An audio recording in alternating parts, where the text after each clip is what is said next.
오늘 여러분들과 나눌 이야기는 새 정부 국정 철학과 여러분들 자료에 보면 노동부 운영 방안인데 제가 주제 넘게 제목을 노동의 인문학이라고 이렇게 잡아봤습니다. 여러분 국정 철학, 그럼 국정이 뭐예요? 나라를 운영하는 것. 그럼 나라란 무엇인가? 국가란 무엇인가? 영화 변호인에서 나오는 그 유명한 단어 국가란 국민입니다. 이런 단어 명대사가 떠오르는데요. 국가란 곧 국민의 생명과 안전을 지키기 위한 것을 목표로 하는 정치적 결사체일 텐데요. 그럼 정치란 무엇인가?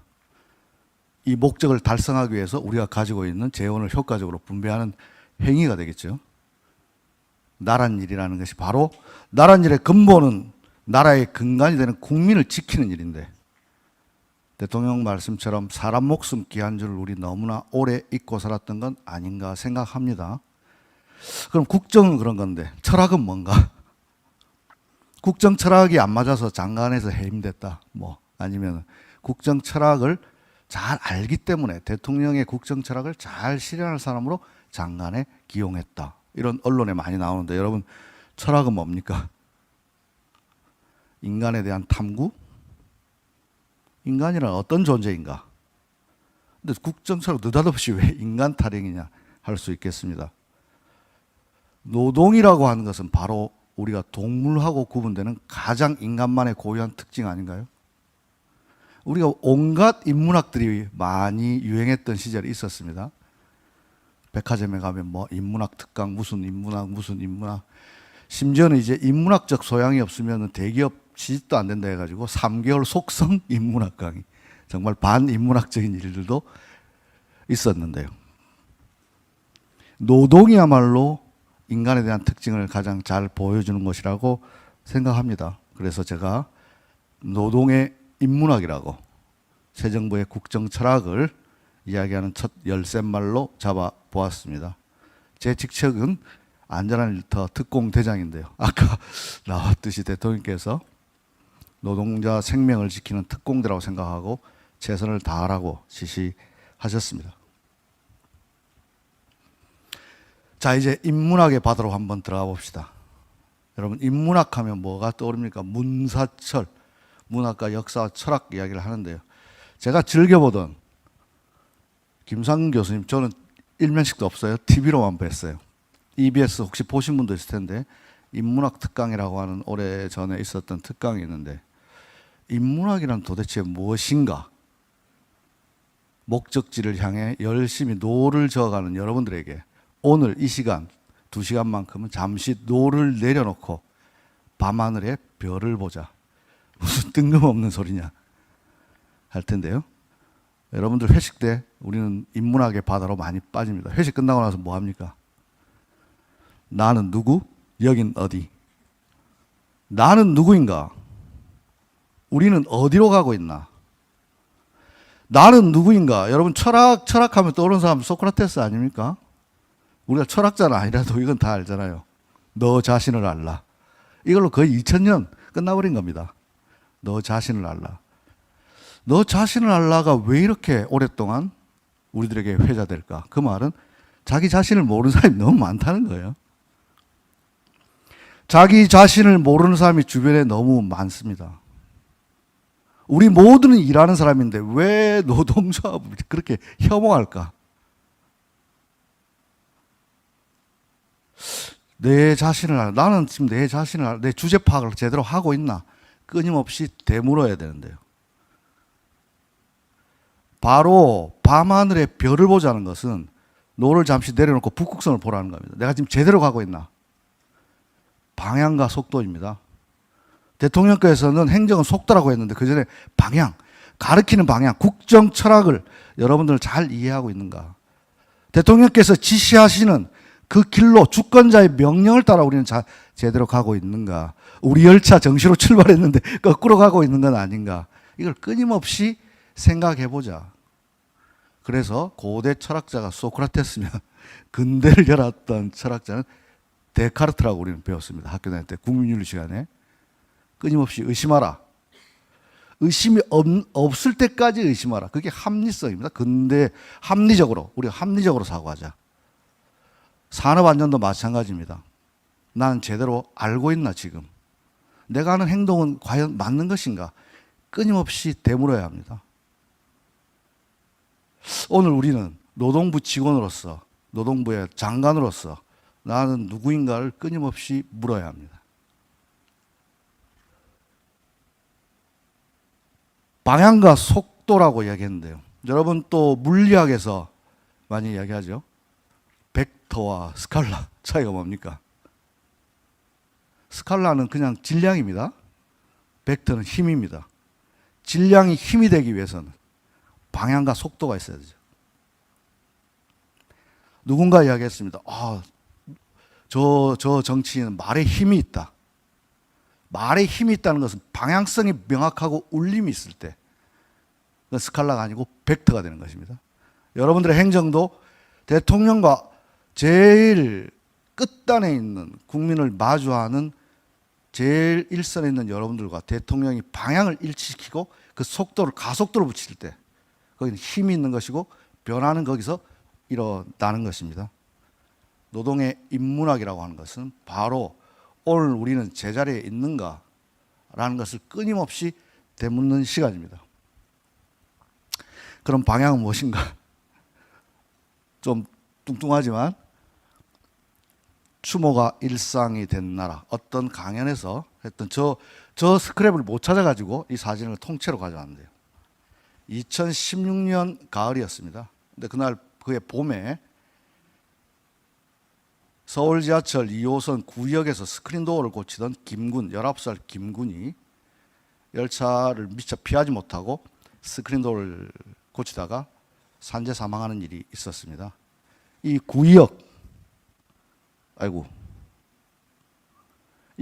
스크린도어에 빼곡히 붙어 있는 저 포스트잇들, 그리고 경향신문 2016년 5월 31일로 기억되는데 경향신문 일면 기사입니다. 추모가 일상이 된 나라.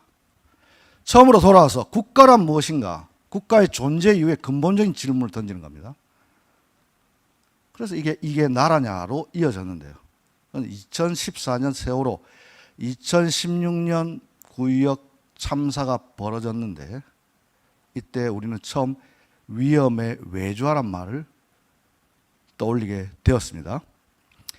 이 스크린도어를 고치던 김군은 그 당시에는 서울 메트로, 지금은 이제 서울교통공사로 통합됐는데요. 1, 2, 3, 4호선 운영하던 서울 메트로의 정규직 직원은 아니었고 이 스크린도어만 운영하는 하청업체 직원이었습니다. 그런데 스크린도어가 고장나면 어떻게 됩니까? 이 역을 통과해야 됩니다. 지나쳐야 됩니다. 구역을 지나쳐야 되기 때문에 곧바로 실시간으로 스크린도어를 고쳐야 됩니다. 열차를 운행을 담당하는 서울 메트로와 이걸 고쳐야 되는 하청 노동자는 운행 정보를 교환하지 못합니다. 일단 오더가 떨어지면 가서 빨리 고쳐야 됩니다. 그 개수를 채우지 못하면 하청 계약은, 도급 계약은 해지되는 것입니다.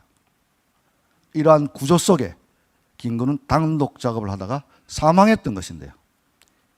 많은 시민들은 스크린도어를 고친다면 그 직원이 공기업의 정규직 직원인 줄 알지만 알고 봤더니 다 하청 노동자더라. 왜? 그리고 또 5, 6, 7, 8호선 똑같은 스크린도어, 코레일에서 스크린도어는 왜 정규직이 하는가? 2인 1조로 하는데 왜 하청 노동자는 단독 작업을 하다가 사망했던가를 질문하게 됐습니다.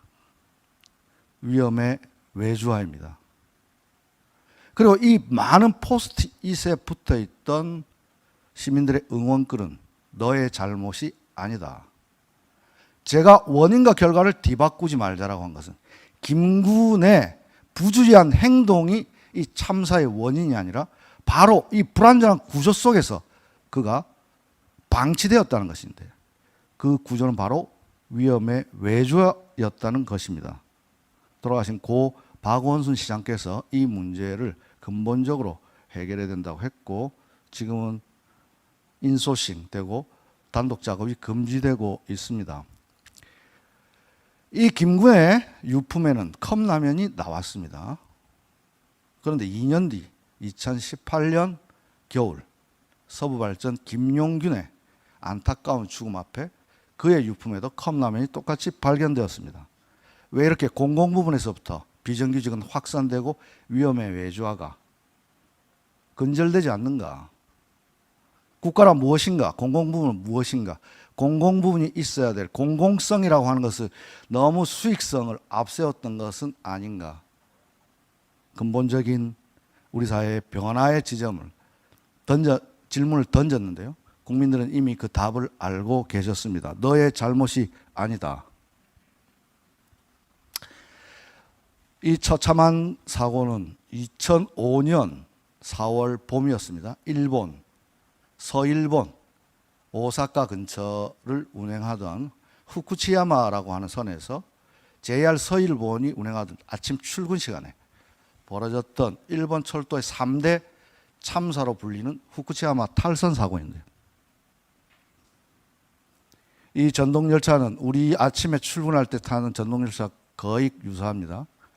7량의 전동열차가 아무리 찾아도 6량밖에 안 보이더라. 곡선 구간에서 탈선해서 아파트와 그대로 충돌했는데요. 1량이 그대로 압착됐던 것입니다. 107명이 사망하고 500명 이상이 중상을 입는 일본 민영화 이후에 최대의 참사였는데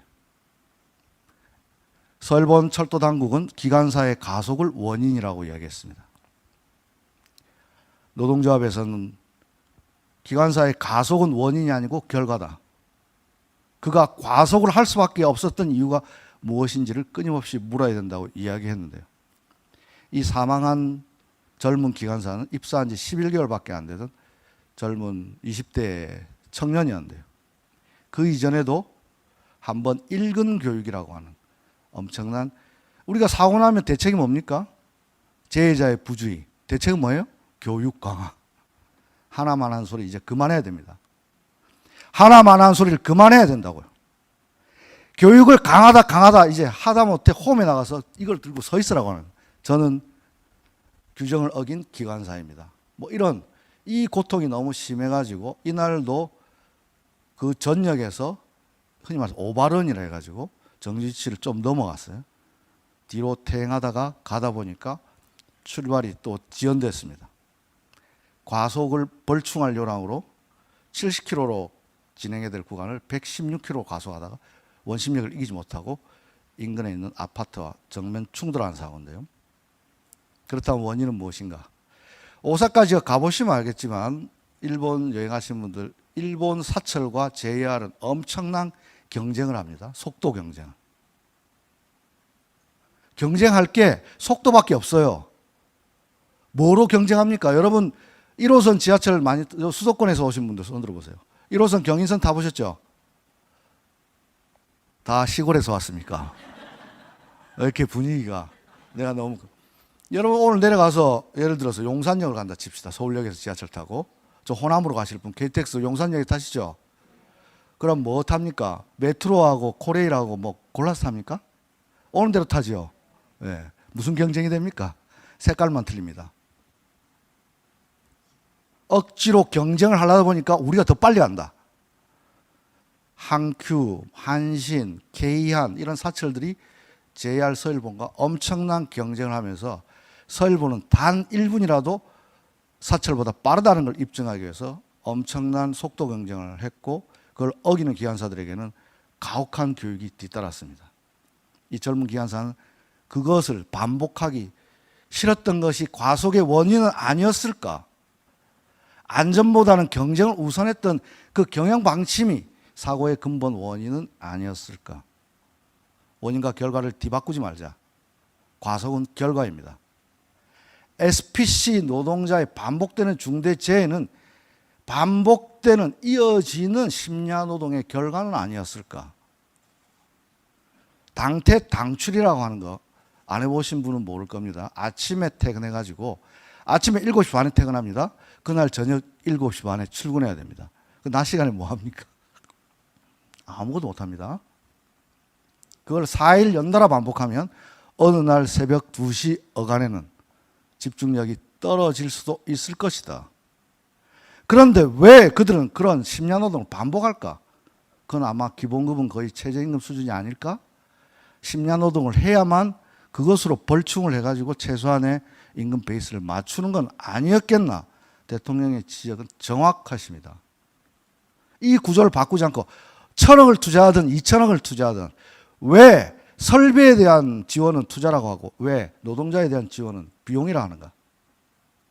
교대제 바꿔야 되는데 그럼 인력 충원해야 됩니다. 연속되는 심야노동 줄여야만 근본적인 해결 방안을 마련할 수 있습니다. 원인과 결과를 뒤바꾸지 말아야 합니다. 이제부터라도 우리는 원인과 결과를 뒤바꾸지 말아야 되는데 그러려면 우리는 끊임없이 질문해야 됩니다. 기술적 요인과 함께 인간은 실수할 수 있는 존재라는 사실을, 그리고 기계는 고장 날 수 있다는 사실을 매일 인식하고 이들이 인간이 착각했을 때 시스템으로 최소한 실수는 할 수 있는데 그렇다고 사람이 죽으면 안 되잖아. 이 이야기를 일반화해야 됩니다. 우리 밥 먹다가 혀도 씹습니다. 그렇다고 죽으면 안 되잖아요.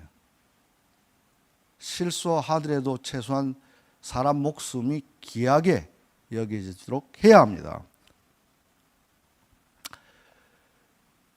K민주주의가 새로운 대한민국을 만들었다고 하는데요. 그럼 대책이 무엇인가? 저는 일터의 민주주의라고 했습니다. 이건 또 무슨 귀신같이 나라 까먹는 소리냐. 민주주의하고 산업안전을 줄이는 게 대체 무슨 연관이 있단 말인가? 민주주의가 밥 먹여주나? 민주주의가 밥 먹여줍니다. 10월 1일부터 17개 산단에서 1,000원의 아침밥 시작합니다. 민주주의가 밥 먹여줍니다. 어제 그저께 지난주 금요일 날 안산 CGV에서 3학년 2학기라고 하는 영화를 봤습니다. 우리 무슨 고등학교죠?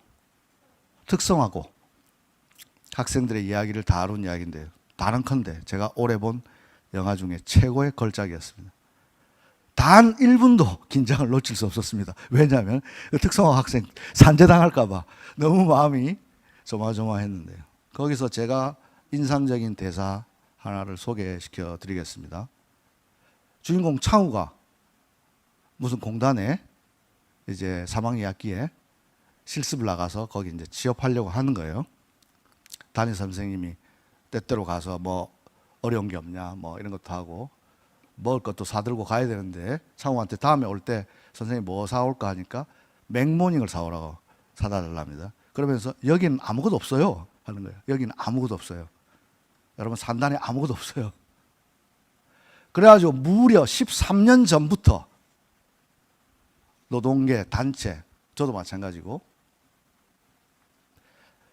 학생들의 1,000원의 아침밥 할 때 우리 산단에도 아침밥을 제공할 수 있도록 해달라고 했는데 너무 그게 잘 안 되는 거였어요. 근데 민주주의가 밥 먹여준다는 거예요. 10월 1일부터 시범사업으로 전국의 17개 산단에 1,000원의 아침밥을 시범사업을 실시하게 됐습니다. 여러분 박수 한번 해주세요. 제가 한 거 아니에요. 총리님하고 농수산부. 그래서 제가 감사하다는 말씀을 드렸는데 의식주, 노동행정에 있어서 억울한 일 없도록 해야 된다 하는 거 많이 들으셨죠? 이재명 정부의 노동정책은 첫 번째, 일터에서 억울한 일 없어야 되는데 제일 억울한 건 뭐예요?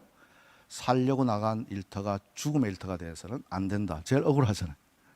두 번째, 일하고 돈 못 받는 거. 제가 국무회의 때 떼인 돈 받아드리겠습니다 했더니 뭐 농림부 장관님께서 뭐 웃으셨다고 하던데 떼인 돈 받아드려야 됩니다. 마지막으로 비슷한 일하고 차별받으면 안 되는데요. 의식주. 그래서 제가 먼저 입성. 정규직 노동자들을 비난한 게 아니라 복지 차원에서 작업복 다 회사에서 이게 해줍니다. 비정규직들은 사내 복지에 제외되는데 밖에 나와서 작업복을 빨라 그래도 안 받아줍니다. 유해 물질 같은 게 묻어 있기 때문에.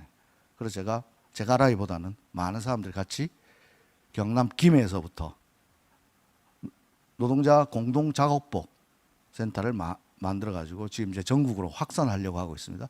입성에서부터 차별 두면 안 됩니다. 두 번째, 먹는 거 차별하면 안 됩니다. 이전에 구내식당에서도 줄 따로 서고 이런 거 하면 안 됩니다. 조식도 제가 해봤다기보다는 식수가 안 나오기 때문에 점심시간 유지하기도 상당히 어려운데 이번에 조식 사업 같이 하면 좋은데요. 민주주의가 밥 먹여주는데요. 산업안전하고는 무슨 연관이 있을까? 제가 기관사 출신으로서 어떻게 하면 열차 사고를 줄일 수 있을까? 어떻게 하면 이 휴먼 에러라고 하는 인간이 가지는 필연적인 본질적인 질문. 첫 번째는 사람은 다 죽는다는 거고 누구나 실수한다는 건데, 이거 휴먼 에러를 어떻게 줄일 것인가 많이 이제 고민을 했는데요. 노르웨이 기관사 노조 위원장 출신의 한 퇴역을 앞둔 그 선배로부터 아주 제가 한 10년 전인가요? 아주 큰 울림, 아까 벡터와 같은 그런 이야기를 들었는데, 그것은 바로 민주주의가 산재를 줄인다는 거예요. 무슨 소리냐? 말할 수 있도록 하게 해야 한다. 책임은 두 번째 문제다. 말할 수 있도록. 내가 겪었던 실수를 말할 수 있도록. 여러분들도 일하다가 실수할 수 있어요. 말할 수 있도록. 선 조치하고 후 보고하란 말도 여러분들 판단해가지고 하세요. 이거 잘못되면 어떡하지? 그건 장관이 책임지는 겁니다. 내가 분명히 오늘도 SPC 가는데 또 저도 혼나고 왔는데 왜 감독 갔는데 또 사고 나냐? 이야기 들을 수 있어요. 하지만 또 가겠습니다. 그 다음에 또 가겠습니다. 또 가겠다고 해야지 단박에 모든 일이 없어지지는 않습니다. 민주주의란 말할 수 있게 합니다. 처벌이 두려워서 그걸 계속 숨기는 순간 근본 원인은 찾지 못하는데, 말할 수 있게 하는데 첫 번째는 하청 노동자 제일 끝단에서부터 죽음을 가까이 하고 있는 그들이 말할 수 있도록 해야 되는데, 그것이 바로 노란봉투법입니다. 여러분, 노란봉투법이 가지는 가장 큰 변화는 하청 노동자, 실제로 위험한 일을 하는 그들이 원청에게 말할 수 있는 통로를 열어주는 것입니다. 왜 안전모 똑같이 쓰면 안 되냐? 원청 사업장에서 원청이 제공하는 기자재, 원청 노동자와 하청 노동자가 원청을 위해서 일하는데 왜 우리는 산업안전에 대해서 의식주 차별하면 안 되는데 왜 입성부터 다르게 하는가라고 하는 거를 말할 수 있도록 해야 합니다. 제일 잘 압니다. 죽으려고 일하는 사람 아무도 없습니다. 말 잘못 꺼냈다가 도급 계약이 통째로 날아갈까 봐. 참다가 모든 위험은 아래로 내려갔습니다. 일터의 민주주의입니다.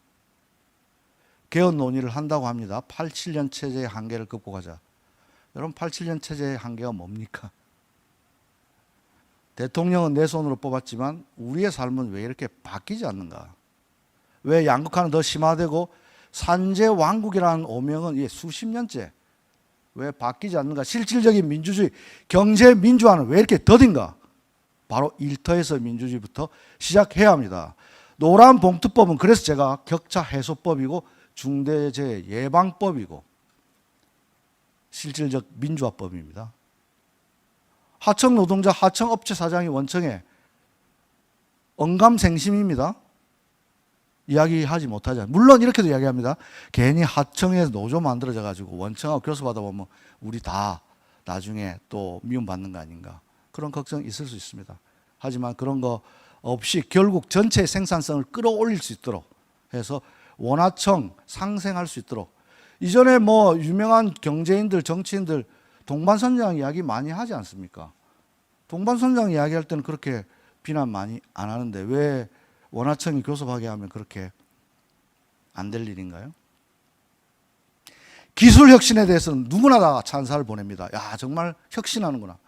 사회 혁신, 이 제도 하나 바꾸는 거, 이 혁신은 왜 규제라고 이야기합니까? 87년 체제를 극복하는 길은 바로 일터에서부터의 민주주의. 이 질문은 첫 번째 질문으로 돌아옵니다. 왜 광장에서 불의한 권력을 외쳤던 많은 사람들은 우리 모두의 같은 권리, 하청 노동자들의 권리를 주는 것에 대해서는 왜 이렇게 저하는가? 너 자신을 알라. 우리 모두는 일하는 사람들이다. 2000년 전의 질문 지금도 똑같이 되는 것입니다. 거기 하청 노동자는 또 다른 나, 이 생각을 하지 않고 국정 철학, 이 생각을 하지 않고 구조는 바뀔 수 없습니다. 우리 부가 그걸 선도해야 합니다. 9월 1일부터 노동부가 됐습니다. 약칭 노동부. 그랬더니 일부 언론에서 노동부 장관이 노조 출신이라서 노동만 알고 고용은 모른다. 이 말은 친노동하면 반기업이 되고 기업을 옥죄니까 실제로 일자리는 떠난다. 이런 역설에 대해서 비판하신 걸로 이해합니다. 하지만 여러분, 고용과 노동은 가격과 가치와 같이 틀린 겁니다. 본질은 노동입니다. 고용은 형식입니다. 하지만 이 형식도 이제 고용과 자영의 형식도 무너지고 있습니다. 전통적인 종속적 고용관계, 일반화시킬 수 없는 수많은 해석하지 못하는 고용관계, 현재 근로관계를 종속적 고용관계로 해석하지 못하는 다양한 형태의 일하는 시민들이 등장하고 있습니다. 그럼 이들을 노동자가 아니라는 이유로 이들은 보호막에서 제외되어도 되는가? 이미 그들의 숫자는 860만 명에 육박하고 있는데, 그러니까 똑같이 일하면서도 노동 문제 이야기하면 일부의 이야기로 치안하는 것들은 아니었나? 그러니까 우리 모두는 일하는데 노동부가 하는 일은 노동조합 관련된 일만 하고 이런 거 하니까 나하고는 관계없다. 그들의 권리만 강화해주고 그래서 어쨌다고 본인의 존재 이유를 끊임없이 망각하게 하는 것은 바로 제도의 사각에 있었고 사회혁신이 더딘 결과는 아니었던가. 따라서 노동부로 약칭을 변경한 것은 노동한다는 그 사실, 그 가치, 그가 종속적 고용관계를 갖고 있든 아니면 자영업자이든 아니면 플랫폼 노동자든 아니면 근로자성 인정 여부의 경계를 넘나들든 그 누구이든 자신의 노동으로, 자신의 수고로움으로 그 누군가를 위해서 일한다면 그들을 다 보호해야 되는 게 우리 노동부가 해야 될, 우리 노동부의 프로젝트의 핵심은 바로 이들을 보호하는, 분절되어 있는 수많은 일하는 시민, 또 다른 나, 노동조합조차 할 수 없는 그들을 우리가 보호해야 되는 것이고, 그것이 87년 체제를 극복하는 사회연대, 우리 모두는 일하는 사람들이었구나 라고 하는 너무나 평범한 잊고 있었던 진리를 되찾게 하는, 2000년 전에 소크라테스가 얘기했던 너 자신을 알라, 우리 자신을 알자, 우리 모두는 그 누군가를 위해 또 나 자신을 위해, 나의 가족을 위해 일하는 존재들이다 라는 것입니다. 그런 차원에서 모두가 행복하게 일할 수 있는 나라, 헌법 제32조가 이야기하고 있는 모든 국민은 일할 권리를 가진다. 여기서 말하는 모든 국민은 우리 건기법에서 이야기하는 근로자만 포함됩니까? 아니지 않습니까? 헌법적 가치와 하위 법령의 불일치를 우리는 해소해야 합니다. 그러할 때 우리 모두는 일하는 존재이구나 라는 평범한 진리를 다시 생각하게 되고, 아까 근대성의 합리성, 사람들이 의심해본다. 정말 저들의 시위가 나하고 무슨 관계 있나? 한 번쯤 철도노조가 파업을 일으켰는데 그 민영화가 나하고 무슨 관계가 있지를 한 번쯤 생각해 하는 우리 근대 사회의 가장 큰 특징이 합리적인 의심을 하게 된다는 것이죠. 따라서 모두가 행복하게 일할 수 있는 나라라고 제가 하는 것은, 제가 주권자의 명령을 받드는데 저의 소임을 다하겠다고 하는 것은 그냥 지나가는 말로 한 게 아니라, 여러분 주권자의 명령은 뭡니까? 헌법이 곧 주권자의 명령입니다. 주권자의 명령을 성문화시킨 것이 헌법 아닙니까? 국가란 이 헌법을 지켜야 되는데요. 내란 소동 이후에 지켜야 될, 우리 부가 지켜야 될 헌법적 가치는 바로 제32조 모든 국민은 일할 권리를 가진다. 그들의 걸맞는 우리 부가 되어야 합니다. 고용 형태를 불문하고 일하는 모든 시민들에게 우리가 다가가야 합니다. 권리박 노동이라고 했습니다. 지난 정부에서 노동약자라고 했지만 저는 별로 동의 안 합니다. 그럼 노동 강자가 또 따로 있습니까? 노조하는 사람은 마치 강자고 없는 사람은 약자? 노동은 절대 약자가 아닙니다. 노동이 뭡니까? 노동은 인간이 인간 밖에 있는 사회와 자연을 인간에게 유리하게 만드는 모든 수고로움입니다. 누군가의 수고로움으로 우리는 살고 있습니다. 그래서 제가 벌써 옛날 이야기처럼 되었나? 청문회 때 우리가 돌봄 노동의 가치를 존중한다면 그것은 존엄한 우리 모두의 노후를 존중하는 것과 같다라고 하는 것인데요. 권리박 노동이라고 해보겠습니다. 성문박 교회는 제가 잘 아는 친구, 이 전 세계에서 유튜브를 보고 있으니까 외국에서 어디서 선교 활동을 하고 있을지 모르겠는데 성문박 교회 목사가 있었는데 성문박 교회 권리박 노동을 생각한 건 이 성문박 교회를 생각했습니다. 한 커뮤니티에 올라온 글을 한번 읽어보겠습니다. 우리 노동부 사명강 한도초과의 노동청 직원. 사명강에 한도초가 있어요. 조회수가 4,700 어쩌고저쩌고 되는데 오늘 노동청 갔다 왔는데 감독관 겁나 시원한 사람 걸렸다. 겁나라고 바꾸겠습니다. 이 전 세계로 중계되고 있기 때문에 그냥 사장 하여튼 이랬다. 변명하려고 하면 근데요. 그래서요. 돈 주셨어요? 아니잖아요. 사장님 자식이 그 돈 받고 일한다면 따질 거잖아요. 어쩌라고요? 신고하든 말든 이분 마음이고요. 같은 조건 다른 근로자는 신고 안 한다고요. 그분 데려오세요. 같이 조사해 드릴 테니까. 무표정으로 째려보면서 조졌음. 사장이 나한테 너도 뭐라고 말 좀 해보라 하니까 말 걸지 마세요 하면서 바로 컷했다는 거예요. 이 중에 누구 계시죠? 우리 노동부가 돼야 됩니다. 하지만 많은 국민들은 근로감독관이 회사 측만 편들었다. 그저께도 어디 행사 가니까 누가 그 장관 일정을 알고 와가지고 막 그 근로감독관 혼내달라고 막 하소연 하던데. 하여간 포스코 ENC 신안산선 붕괴 매몰 현장에서 극적으로 구조된 20대 일용 노동자였습니다.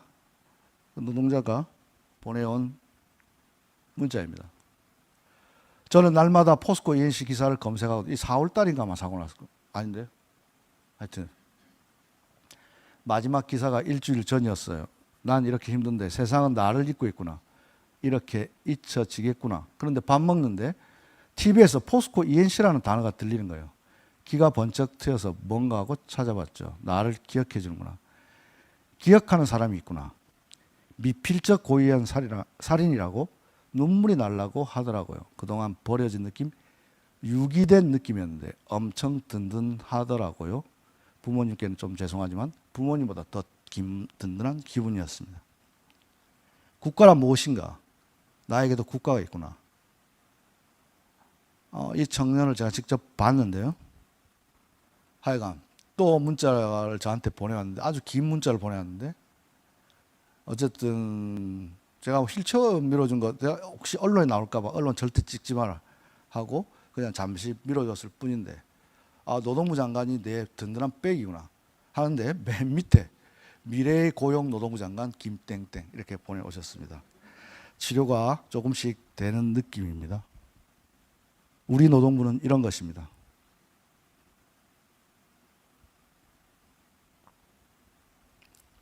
안녕들 하십니까?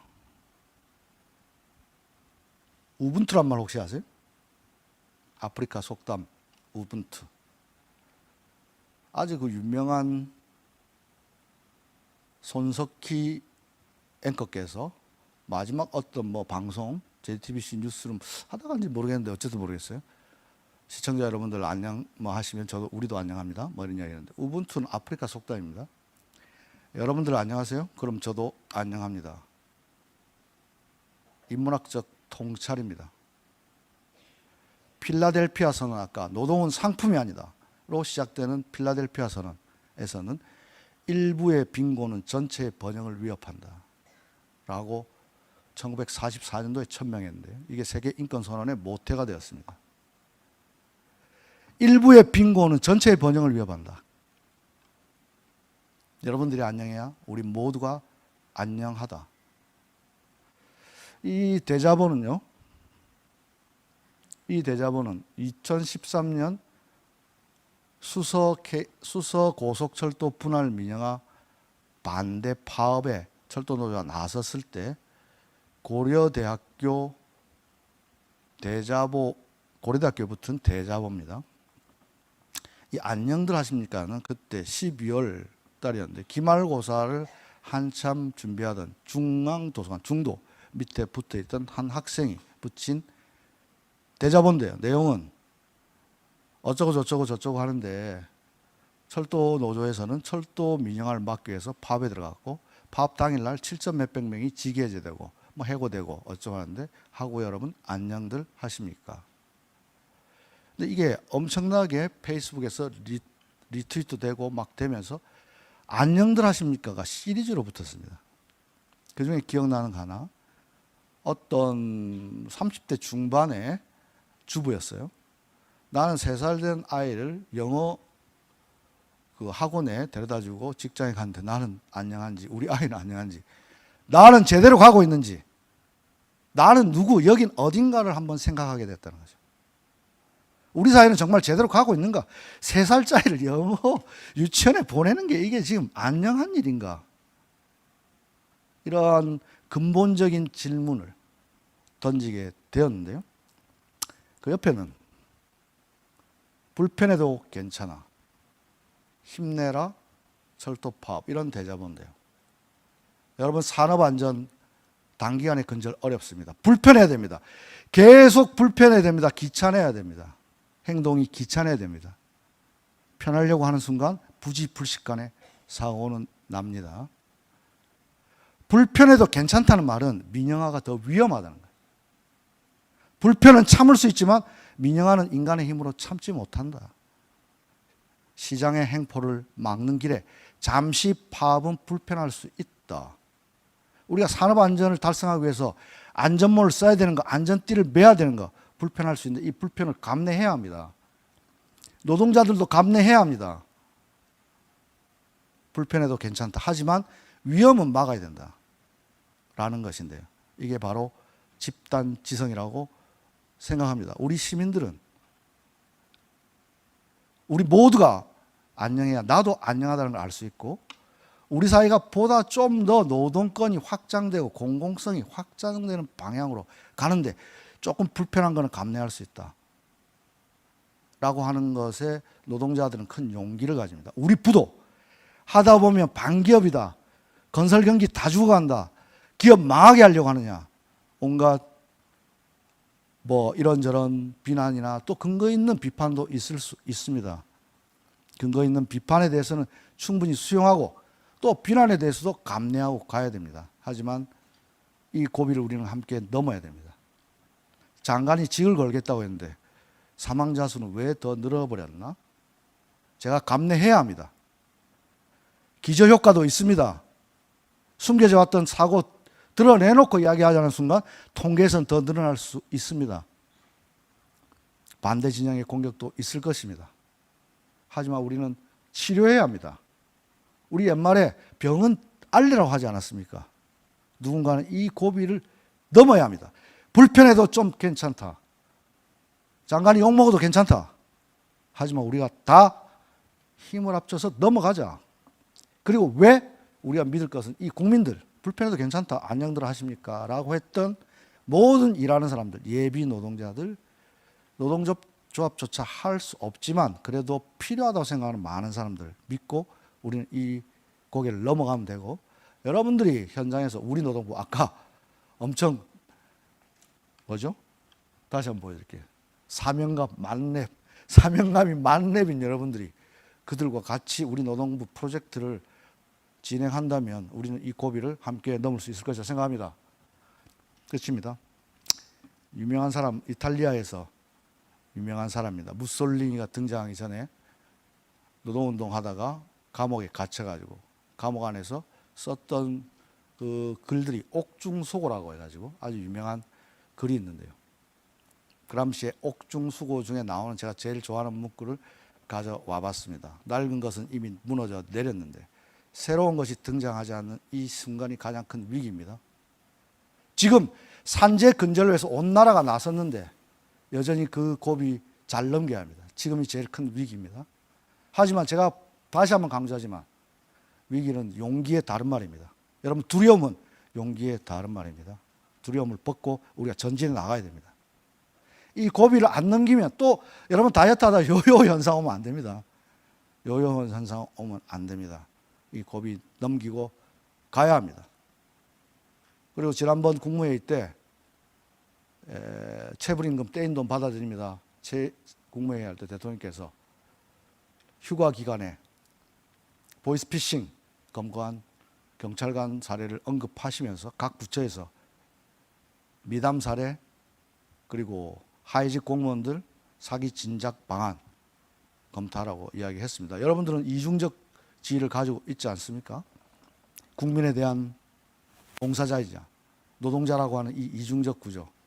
나라는 24시간 돌아가야 되는데 대통령께서는 24시간 산재 직보방을 개설해 놓고 있는데 이 두 개를 어떻게 조화롭게 할 것인가 장관으로서 큰 고민입니다. 하지만 특별한 희생에는 특별한 보상 뒤따른다는 것, 그리고 여러분들이 사명감 만렙으로 일해 주시면 우리 국민들이 우리 노동부라고 일할 수 있을 것입니다. 열심히 하겠습니다. 고맙습니다.